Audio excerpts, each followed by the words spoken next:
Record টাকায় নেইমারকে Barcelona থেকে দলে ভিড়িয়েছিল পিএসজি।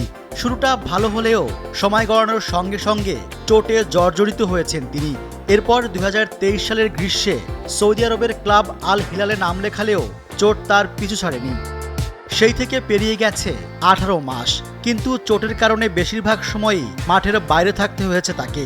মাত্র ৭ ম্যাচ খেলে চুক্তির পুরো টাকাই পকেটে পুরেছেন তিনি। আর সেই অঙ্কটা জানলে চোখ কপালে উঠতে পারে যে কারো। কিছুদিন আগে শেষ হওয়া ২০২৪ সালে তো বলতে গেলে খেলেননি নেইমার। পুরো পঞ্জিকা বর্ষে আল হিলালের জার্সিতে মাত্র ২ ম্যাচের জন্য মাঠে ছিলেন মোটে ৪২ মিনিট। এতে তিনি আয় করেছেন ১০,১০,০০,০০০ ইউরো, অর্থাৎ প্রতি মিনিটের জন্য পেয়েছেন প্রায় ২৪ লাখ ইউরো, বাংলাদেশি মুদ্রায় যা ৩০ কোটি টাকার উপরে।